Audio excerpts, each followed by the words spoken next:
Buenas tardes, nuevamente, como todos los lunes, iniciamos un nuevo vivo de Instagram en el canal de Fundación FUCA. Hoy nos toca hablar de cáncer de pulmón. Este es un vivo dirigido a todas las personas que tengan interés en conocer más sobre el cáncer de pulmón. Pensamos siempre en las personas que conviven con distintos tipos de cáncer. Pensamos no solo en los pacientes, sino también en sus familiares.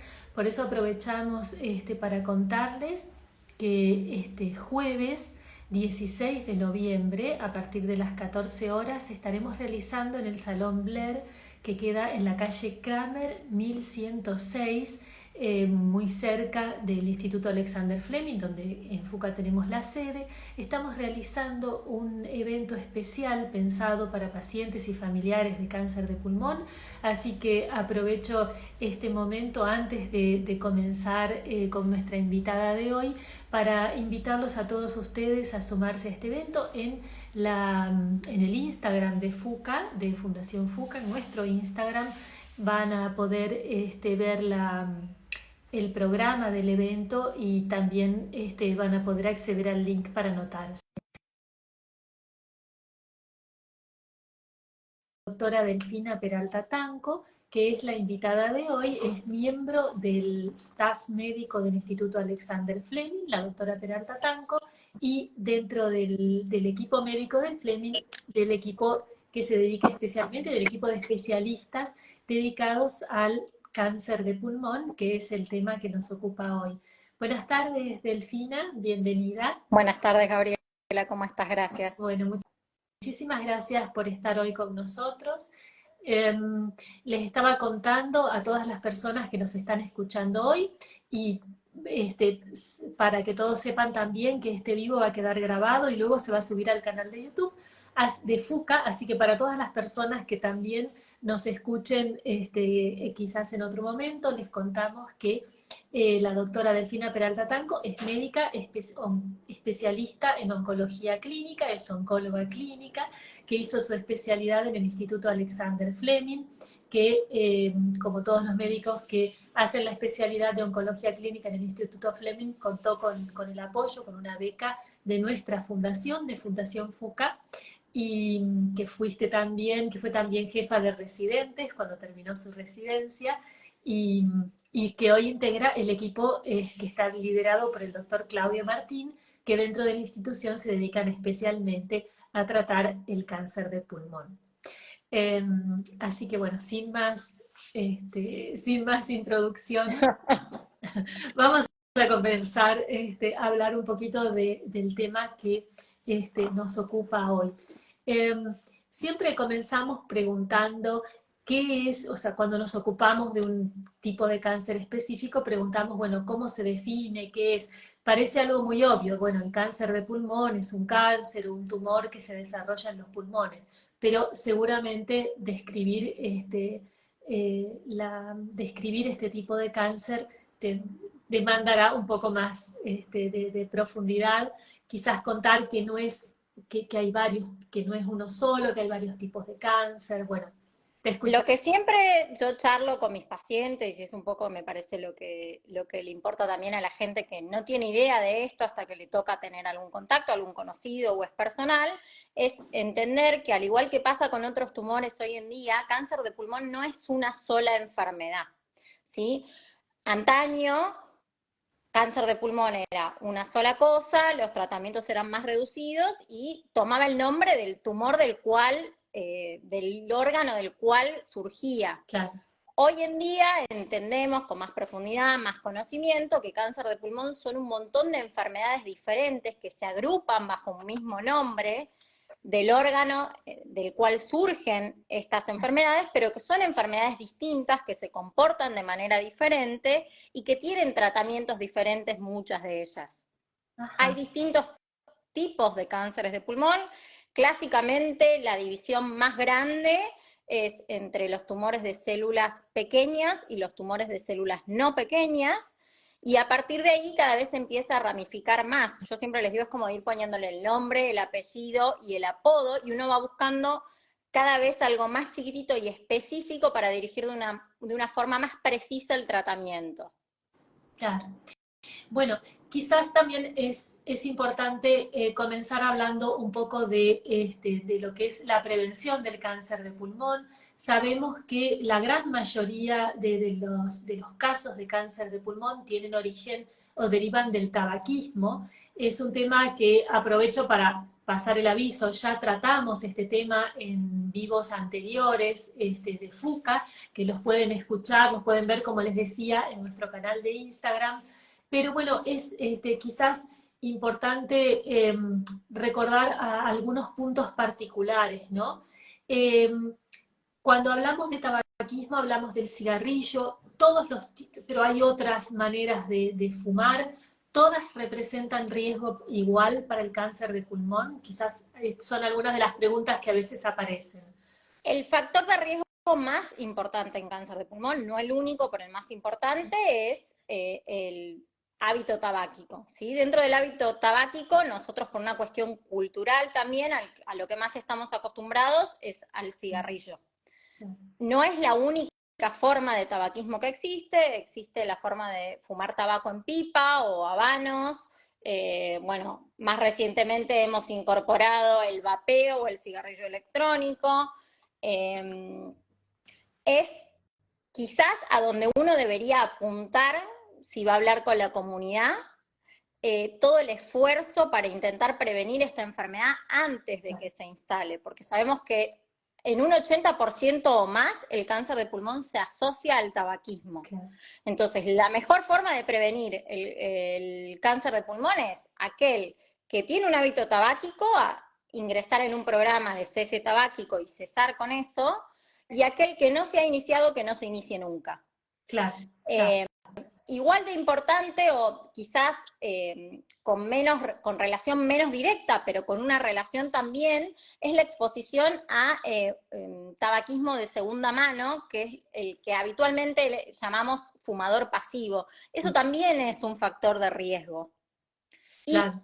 Y menos estudiado, pero que hoy en día está estamos avanzando bastante en su estudio, es algunos factores hereditarios que podrían estar involucrados, que si bien no es tan claro como en otro tipo de tumores, como el cáncer de mama, hoy en día estamos profundizando en ese conocimiento, y si uno tiene familiares que han tenido cáncer de pulmón, preferentemente familiares de primer grado, la posibilidad de tenerlo es mayor. Claro. Claro. Lo cual esas personas es muchísimo más importante que nunca inicien el hábito tabáquico. Claro. Pero bueno, volviendo a la pregunta, todo tipo de consumo de tabaco es riesgoso. O sea, no hay Sí, ningún... es riesgoso. Y no hay... Hay matices con respecto a la cantidad de cigarrillos que uno fuma, el tiempo los años durante los cuales uno fuma, pero la realidad es que cualquier persona que haya fumado ya tiene mayor riesgo que una persona que jamás se expuso. Claro. Por eso es que el tabaquismo de segunda mano es también un factor de riesgo. Claro, claro, exacto.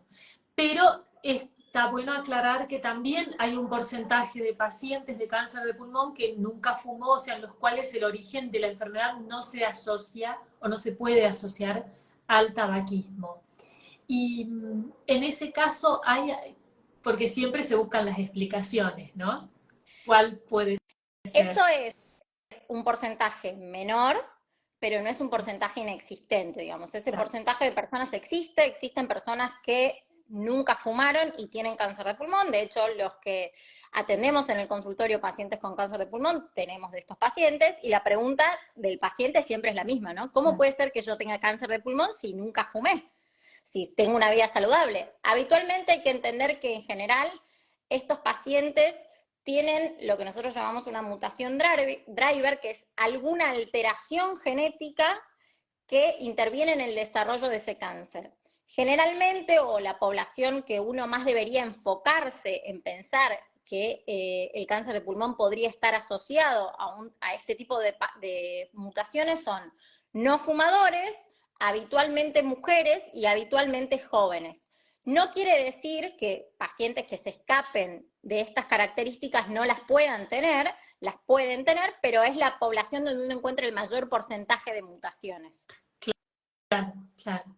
Sí, un poco se ha hablado también o he escuchado hablar a veces comentarios sobre cierto estigma que hay en el paciente de cáncer de pulmón, como que deriva de un hábito que probablemente surgió de manera libre, si podemos llamarlo de alguna manera, aunque a veces también sucede en gente muy joven, que no tiene mucha conciencia y después de los riesgos que está tomando y después es muy difícil abandonarlo, ¿verdad?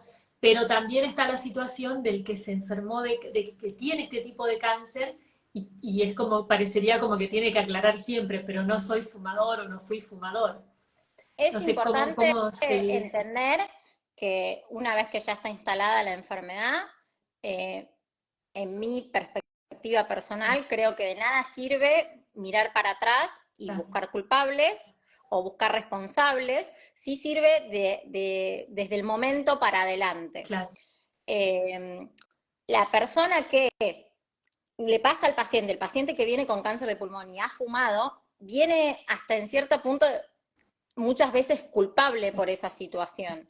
Y hay que entender que el tabaquismo también es una enfermedad, genera adicción, es otro tipo de enfermedad, entonces es secundaria a una enfermedad que está dentro del espectro de las adicciones. Entonces es muy importante acompañar al paciente, eh, no culpar desde el lado de la familia, no decir esto es porque vos fumabas, esto...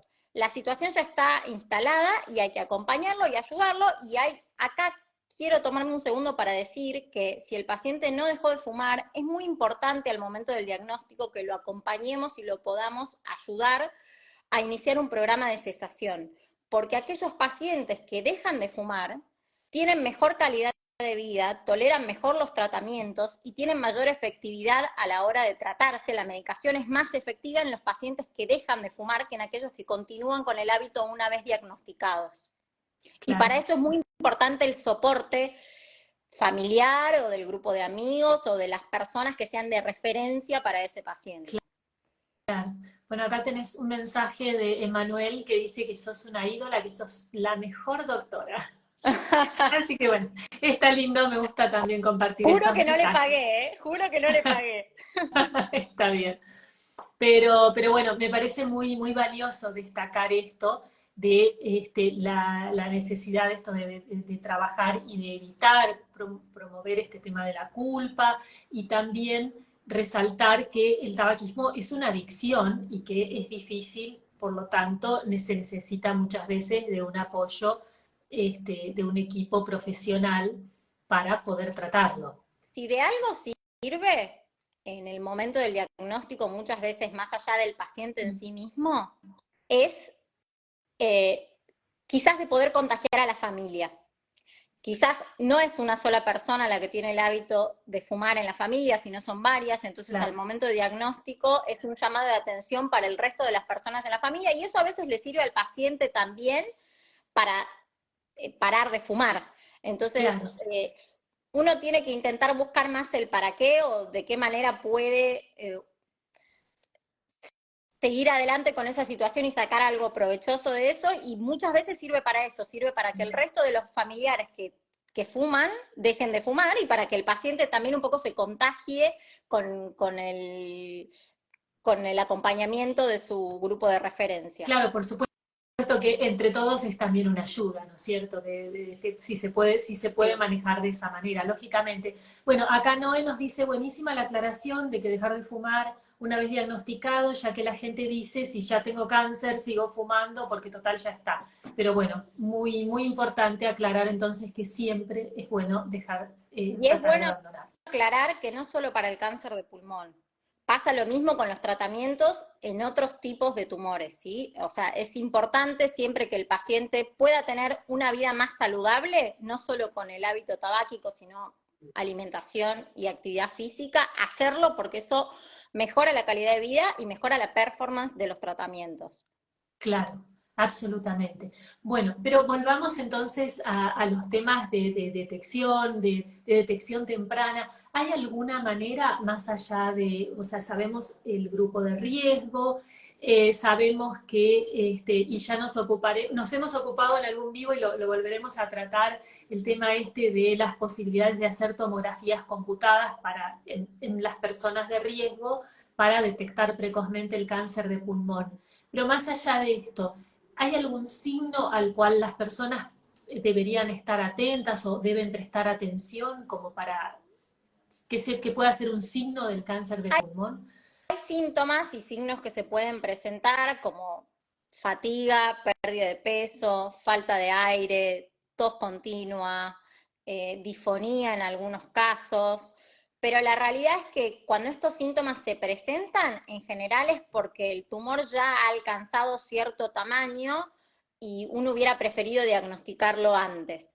Por eso creo que el punto clave en lo que es cáncer de pulmón hoy en día es en intentar prevenir no solo el inicio del hábito tabáquico, sino en aquellas personas que fuman, tal cual vos explicabas recién, el programa de screening, que es un programa de screening que es un poco más complejo que quizás la mamografía en el cáncer de mama, porque uno tiene que tener un tomógrafo, tiene que tener quien informe bien, pero nosotros en Fleming tenemos el programa de screening corriendo. Los pacientes que tienen entre 50 y 80 años, que fuman desde 20 pack years, que es una cuenta que uno saca con la cantidad de cigarrillos que el paciente fuma por día por la cantidad de años, y que fuman actualmente o que dejaron de fumar en los últimos 15 años, esos pacientes una vez por año deberían hacerse una tomografía que se llama tomografía de baja dosis, que es una que los expone menos a la radiación de las tomografías y que sirve como programa de detección precoz. Claro. Y a nosotros nos ha funcionado muy bien y en otras partes del mundo también hay estudios que avalan la reducción de la mortalidad en el cáncer de pulmón. Seguramente, sí, sí, y también se está incorporando, o sea, lo tenemos incorporado en el Instituto Alexander Fleming desde hace ya varios años, desde 2017, pero hay otras instituciones que ya están trabajando para incorporarlo, sí, lo cual es una muy buena noticia para nuestro país. Bueno, doctora, seguís recibiendo mensajes muy amorosos. Doctora Delfina trató a mi madre, nada más que elogios por su profesionalismo y humanidad en la atención. Bueno, gracias María, que te manda este mensaje muy lindo. Eh, pero vamos ya entonces al tema de los pacientes o de los manejos. Recién leía también un mensaje que una persona nos contaba que está realizando quimio. ¿Cómo es el tratamiento del cáncer de pulmón? ¿Siempre se comienza por una cirugía? ¿Hay alternativas diferentes? Bueno, el tratamiento depende un poco de lo que hablábamos recién, un poco de cómo podamos caracterizar las cuestiones que tienen que ver con las células y otro poco de cómo podamos localizar la extensión de la enfermedad. No es lo mismo un nodulito chiquitito del pulmón que un nodulito que está acompañado de ganglios, que cuando la enfermedad ya salió de lo que es la región torácica, que nosotros llamamos loco regional, y viajó a otro lugar o puso una sucursal en otro lugar, ¿sí? Los tratamientos son diferentes. Habitualmente cuando el tumor es un nódulo o un tumor, y puede o no tener algún ganglio del mediastino, que es el espacio que está entre los dos pulmones, afectado, nosotros hablamos de una enfermedad locorregionalmente avanzada o local. En estos casos lo que uno intenta es una estrategia, ya sea quirúrgica de inicio o más o menos quimioterapia, antes o después, ¿sí? Y hoy en día, con algunas terapias nuevas, también podemos llegar a usar pastillas. No todos los pacientes se operan, esto es importante recalcarlo. Algunas veces hay pacientes que por cuestiones que tienen que ver con otras enfermedades acompañantes, porque no hay que olvidar que el cigarrillo también es factor de riesgo para otro tipo de enfermedades, no pueden operarse y en algunos casos podemos hacer radioterapia asociada o no a alguna otra medicación, y en algunos casos hacemos radioterapia con quimioterapia, las dos cosas al mismo tiempo, en simultáneo. Claro. Eso en la enfermedad localizada. En la enfermedad avanzada, cuando ya salió de lo que es el tórax y puso alguna sucursal en otro lado, ahí sí o sí, hoy en día es de buena práctica ir a buscar un poco más sobre las células del tumor, ir a buscar si realmente hay alguna mutación presente o no, y en ese caso uno va a definir si el tratamiento es quimioterapia sola, es quimioterapia con algo bastante revolucionario en todo lo que tiene que ver con cáncer, que valió un premio Nobel, que es la inmunoterapia, o si hay presente alguna mutación, en general son tratamientos dirigidos para esa mutación, que la mayor cantidad de las veces son pastillas. Claro, claro. Y me imagino también que cuando estamos hablando de distintos tipos de cáncer, de tumores, de mutaciones, y que decías cada vez es más preciso el diagnóstico, entiendo también que esto parte de avances en los métodos de diagnóstico, ¿verdad? Exactamente. ¿Y cómo De hecho, son estos métodos? ¿Nos podés contar un poquito de esto? nosotros en cáncer de pulmón, lo que, como hablando un poco de esto que yo les contaba, de que cada vez buscamos más mutaciones para ver si el tumor es sensible o no a la medicación, vamos a buscar cada vez cosas más chiquititas, más chiquititas, más chiquititas dentro de la célula, que en general están dentro del ADN. Para eso, cada vez necesitamos, o antes necesitábamos, mucha cantidad de tejido, porque eso hay que procesarlo y cuando uno lo procesa se desgasta. Claro. Hoy en día muchos avances tienen que ver con poder hacer lo mismo con menor cantidad de tejido, avances en lo que tiene que ver con la fibrobroncoscopía, que es de la manera de tomar algunas muestras, algunas se hacen por punción, otras se hacen por fibrobroncoscopía, entonces avances a ese nivel, bueno, la tomografía con baja densidad de dosis que comentábamos hace un rato, ha sido un avance, si uno lo compara con la clásica radiografía de tórax, ha marcado un cambio en la detección precoz del cáncer de pulmón y se espera que con el correr del tiempo se vayan desarrollando métodos cada vez más sensibles para detectar el cáncer en una etapa cada vez más temprana. No lo tenemos todavía, pero hoy en día algo que está en auge en todos los modelos tumorales es el ctDNA circulante, poder detectar células tumorales en la circulación. Entonces, quizás la esperanza o la ilusión de todos es que eso se pueda mover a un estadio más precoz y que lo podamos diagnosticar de manera más temprana y no solo usarlo para el seguimiento de la enfermedad. Claro. Todo eso todavía está en desarrollo, pero es un poco hacia lo que intentamos ir avanzando. Claro. Bueno, parece obvio, pero es bueno aclararlo que siempre se trata de buscar la detección lo más temprana posible, porque siempre cuando hay mejores chances de tratamientos menos invasivos o inclusive hasta de curación en algunos tipos de cáncer, Sí. ¿no?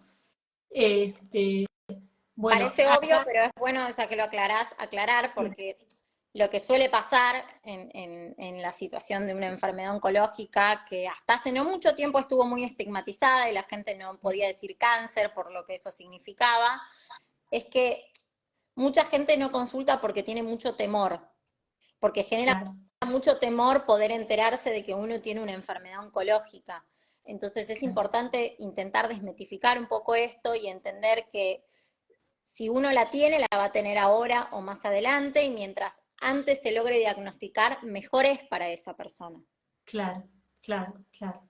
Exacto, exacto. Bueno, aprovecho para hacer un paréntesis y contarles a todos que está marcado un mensaje que es la página web de FUCA, donde además de conocer información sobre FUCA, se pueden hacer donaciones, porque toda la actividad de FUCA es posible gracias a las donaciones de muchas personas. Y cuando digo la actividad de FUCA, me refiero al apoyo para la capacitación médica, para que nuestro grupo de becarios pueda inclusive hacer capacitaciones en el exterior y también para colaborar en la investigación del cáncer, porque tenemos un grupo de investigadores que trabaja en proyectos relacionados justamente con los temas que estabas comentando, ¿no? Esta posibilidad de Sí. diagnosticar a partir de células que puedan estar en circulación en el organismo. Pero sigamos también entonces con los temas que estábamos conversando. Y lo mencionaste recién, es una pregunta que también a veces surge respecto de estas nuevas terapias que se llaman terapias dirigidas. ¿Cómo funciona? Y quizás no es aplicable o no son aplicables en todos los casos, ¿no? Que me imagino a veces las personas preguntan, ¿y por qué esta terapia? O que conocen a alguien, ¿por qué a mí no? Si es algo mejor. Estas terapias dirigidas, que viene del inglés de terapias target, terapias target, en general nosotros le decimos terapias target, son terapias que están diseñadas para ir a actuar a aquellos pacientes en los cuales encontramos alguna mutación y son específicas para ir a actuar, son pequeñas moléculas que van a actuar en pacientes que tienen tal o cual mutación. Es por eso que la gran mayoría de los pacientes con cáncer de pulmón en general no se tratan con esas terapias, porque como dijimos, el subgrupo de pacientes que suele tener alguna mutación que esté implicada en el desarrollo de su tumor es el minoritario. Claro. Pero son terapias que nos permiten tratar a los pacientes de manera oral, en general son pastillas, en general hay algunas que se pueden dar por vía endovenosa, entonces esto al paciente quizás le permite no estar tan atado al sistema de salud, no tener que venir al hospital de día a aplicar, tiene que hacer sus controles médicos y tenemos que controlar la toxicidad que le pueda llegar a producir la medicación, pero es una forma de alguna manera algunas veces más cómoda. Esto se empezó usando en pacientes que eran metastásicos y hoy en día, como todo en cáncer, se está moviendo hacia adelante. Entonces hoy en día lo estamos usando en pacientes que tienen tumores localizados, que se operan, que cuando el paciente se opera queda curado y o queda sin enfermedad, y lo que uno intenta hacer con el tratamiento posterior es intentar reducir el riesgo de que la enfermedad vuelva. Claro. Entonces, hoy en día, algunas de esas terapias, en Argentina una, que son los anti-EGFR, para los pacientes que tienen mutación del EGFR, se está usando en adyuvancia. Y hace muy poquito se presentó en el Congreso Internacional Europeo el trabajo con otra molécula que es un anti-ALK, que se usa para los pacientes que tienen traslocación de ALK. Claro, claro. Cuando decís adyuvancia es para tratar que la enfermedad no vuelva, ¿verdad? Es para tratar de disminuir el riesgo de que la enfermedad vuelva, aumentar las chances de que el paciente pueda haber quedado curado con la cirugía. Claro, claro. Que eso es como quizás el mejor pronóstico, ¿verdad? Esa es la situación ideal. Claro. Hay algunos trabajos, ¿se acuerdan que yo les conté que no todos los pacientes que tienen enfermedad localizada se operan? Hay algunos que hacen quimio-radioterapia junta. Hoy en día, para los pacientes que hacen quimio-radioterapia, posteriormente a esa quimio-radioterapia hacíamos inmunoterapia. Claro. Pero sabemos que los pacientes que tienen mutaciones en general no se llevan bien con la inmunoterapia. Entonces hay estudios hoy en día que a esos pacientes que también se tratan con una intención curativa, lo que hacen es hacer la quimiorradioterapia y ponerle la molécula o el ITK o el anti-EGFR posterior a ese tratamiento. Claro, claro. Claro, pero siempre terapias muy específicas y muy relacionadas a detectar el tipo de cáncer o el tipo de mutación que tiene cada paciente. Súper. ¿Y cómo es digamos, más allá de los tratamientos, qué recomendaciones suelen dar a los pacientes en cuanto a la continuidad de su vida? ¿Siguen trabajando? Relacionado con calidad de vida, actividad física? ¿Cómo es hoy por hoy la evolución de los pacientes en Lo general? primero es entender que cada paciente con su enfermedad es un binomio único. O sea, un paciente no se parece a otro paciente y cada paciente tiene sus herramientas físicas, emocionales y psicológicas distintas a los demás. Entonces, uno tiene que intentar personalizar el tratamiento del paciente de una forma integral, que esto es algo que yo les suelo explicar, los que son mis pacientes y están por ahí van a saber que yo ya les conté esto y van a estar hartos de escuchar porque se lo repito. Nosotros los oncólogos somos una parte del tratamiento. Quizás en algunos momentos nos volvemos importantes y en otros momentos hay otras personas del equipo de salud que se vuelven más importantes que nosotros. Entonces, a veces la información es muy abrumadora, entonces uno de inicio no puede decirlo y tenés que hacer esto, esto, esto, esto, pero lo que intentamos a grandes rasgos es siempre psico-oncología, porque esto es un diagnóstico que da una vuelta de 180 grados en la vida y cambia la forma en la que uno vive el día a día, Claro. uno y su entorno.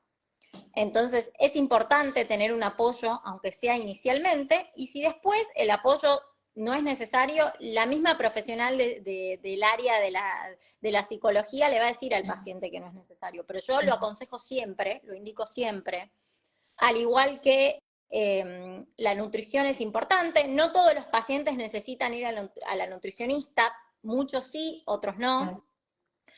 Intentamos que la alimentación sea lo más saludable posible. Esto quiere decir que sea variada, que contenga frutas, verduras, en el contexto en el que el paciente esté recibiendo quimioterapia, que esas frutas y verduras sean tratadas adecuadamente. Por lo general, recomendamos no comer frutas y verduras crudas, ni carne cruda.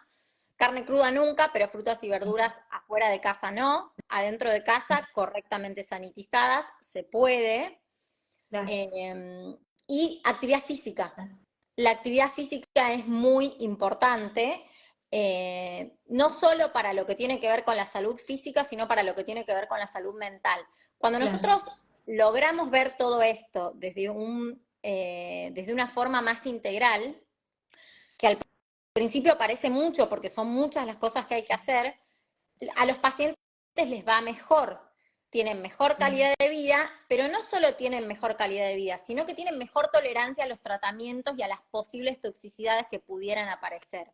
Y Claro. con respecto a lo que vos me preguntabas del trabajo, yo lo que siempre les aconsejo es, al principio, hasta que uno se acomoda con todo lo que tiene que ver con la enfermedad propio, más todo lo administrativo, porque la verdad es que estar enfermo lleva un montón de cosas que tienen que ver con cosas logísticas y administrativas que también se suman al pesar que ya es estar padeciendo una enfermedad. Sí.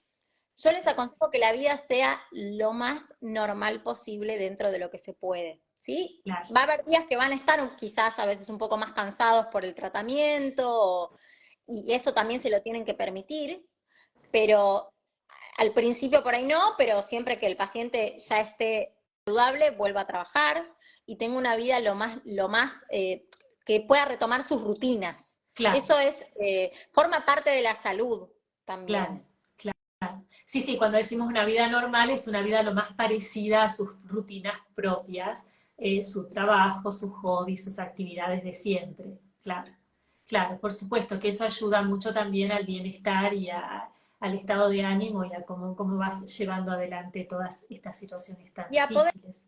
convivir, digamos, cuando uno tiene una situación tan disruptiva como tener una enfermedad oncológica, al principio todo gira en torno a la enfermedad. Claro. Una vez que uno logra ir acomodando ciertas cosas y habituarse a ciertas cosas que eran ajenas, eso tiende a ayudarnos a convivir con la enfermedad. Y que no la enfermedad sea el centro de nuestras vidas, sino Claro. saber que estamos conviviendo, pero que nuestra vida no se detuvo ahí, sino que siguió. Exacto, claro. Sí, este es un mensaje muy importante, tanto para las personas que conviven con el cáncer como pacientes o como su entorno, pero para la comunidad en general, porque como decías antes, el cáncer todavía tiene ese estigma de ser una enfermedad muy tremenda y eso impacta también en cómo miramos a los pacientes de cáncer. Entonces, es importante para nosotros como fundación tratar de llevar este mensaje, ¿no? De que el cáncer hoy en día ya es como una enfermedad más. Como decías, una enfermedad seria, que en un principio parece que te trastoca toda la vida, pero que luego las cosas se van ordenando y que se puede llevar adelante con una buena calidad de vida. Exacto. Ah, bueno. Eh, una pregunta también que te quería hacer, hoy revisando, preparando los temas y revisando un poco estadísticas, según estimaciones, porque en Argentina lamentablemente no tenemos estadísticas muy certeras, aparecen como un poco superior la incidencia en hombres que en mujeres. hay una incidencia de unos 7.000 nuevos casos estimados por organismos internacionales para la Argentina 2020, aproximadamente 7.300 nuevos casos en hombres y 4.300, 4.500 en mujeres. ¿Hay alguna explicación para eso, Delfina, o puede ser No, la aleatorio? explicación más clásica, en realidad, si uno va a la literatura tanto propia como lejana, tiene que ver con que clásicamente el hombre, por una cuestión social y de hábitos, de costumbres sociales, estaba más asociado al tabaquismo. La realidad Ah, es que lo que se vio, que las mujeres, si bien era una enfermedad que antes era más prevalente en los hombres, en los últimos años el porcentaje de mujeres que tienen tumores relacionados al tabaco, en este caso cáncer de pulmón, ha ido aumentando porque también ha habido años donde la mujer ha aumentado el hábito tabáquico. claro. Hoy todavía son, digamos, el nexo o la causa del tabaquismo y el desarrollo del tumor lleva años y esos estudios son estudios que llevan años. Entonces, Claro. nos falta ver qué impacto va a tener toda esta nueva ola de concientización con respecto al tabaquismo, con respecto a hábitos de vida más saludables que tienen las generaciones nuevas, para ver cómo eso impacta en la incidencia. Bueno, esperemos que sea positivo y que vaya bajando la incidencia.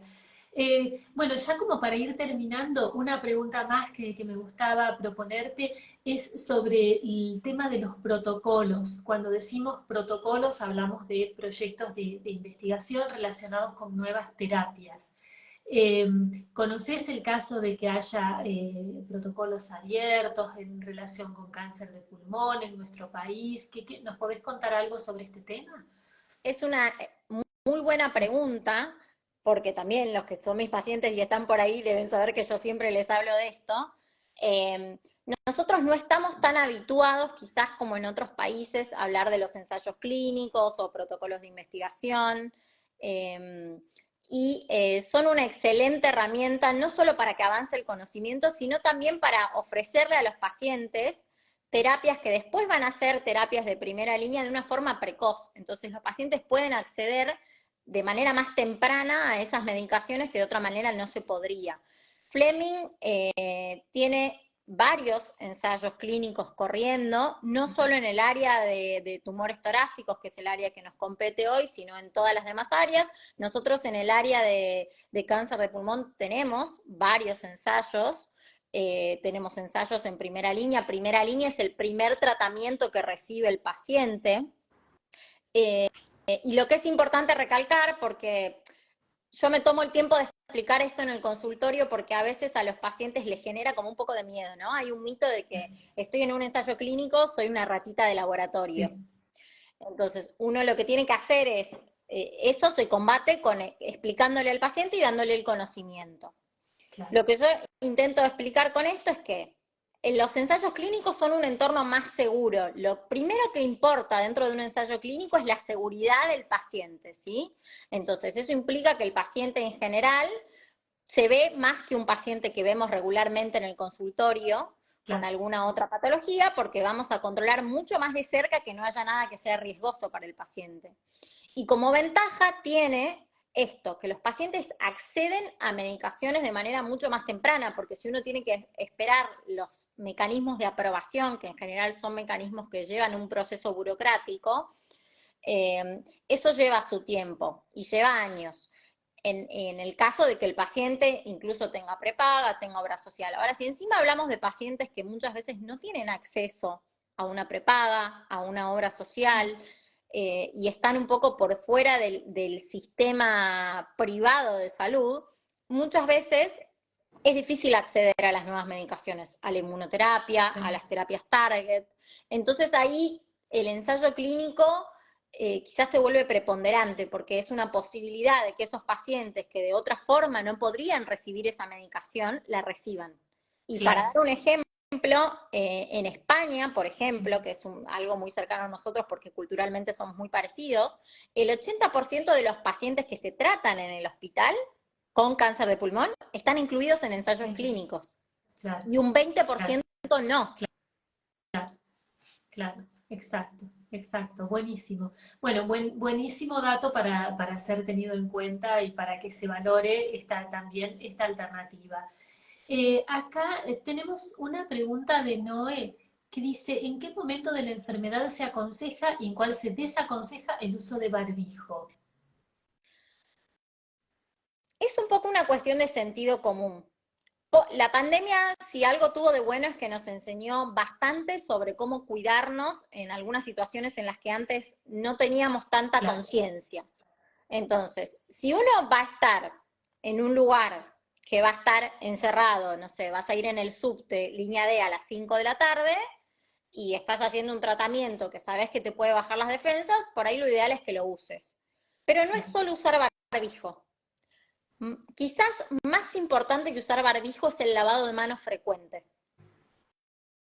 Si uno va a estar al aire libre o va a estar con su familia, no hace falta usar el barbijo. Sí, si alguien de la familia o del entorno está enfermo, no tener contacto directo con esa persona. Claro. Eso lo aprendimos bastante en la pandemia y es una cuestión de sentido común. Si alguien que yo tengo que convivir con alguien que está justo resfriado y yo estoy justo haciendo quimioterapia y sé que por ahí en algún momento me bajan las defensas y bueno, por ahí uso el barbijo unos días adentro de casa si sé que estamos mucho tiempo conviviendo en el mismo espacio cerrado.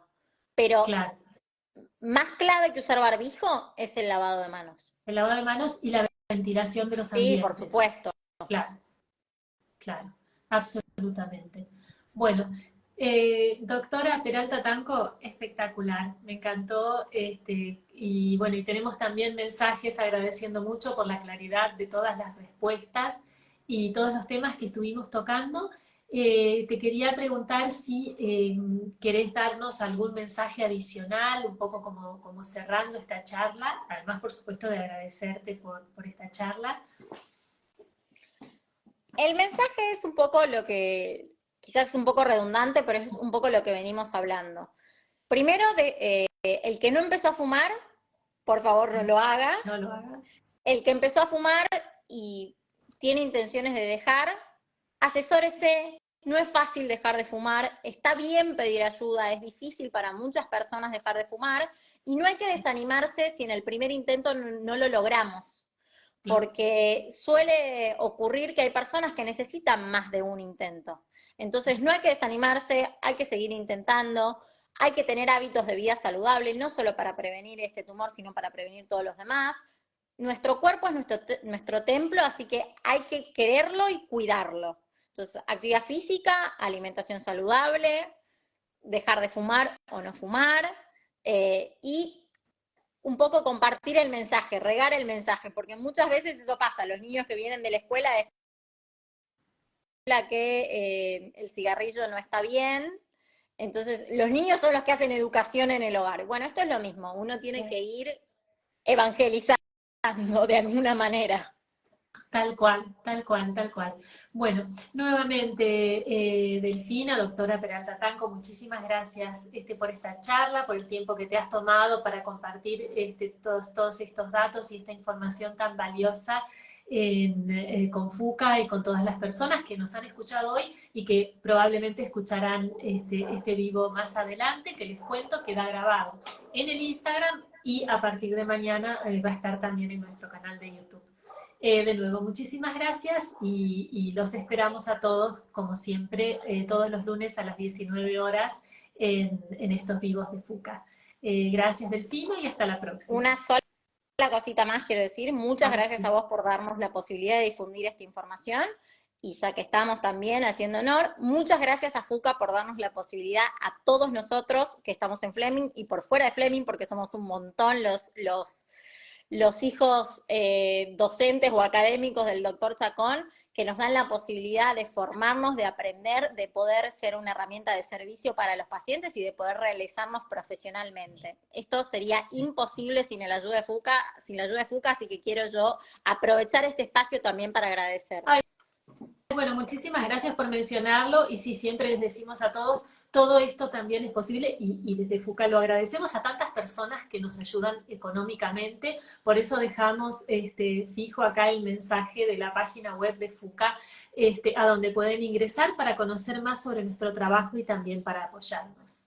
Así que bueno, gracias que lo mencionaste y bueno, saludos a todos, hasta la próxima. Saludos a todos y gracias por acompañarnos. Chao. Bueno, chao, cerramos.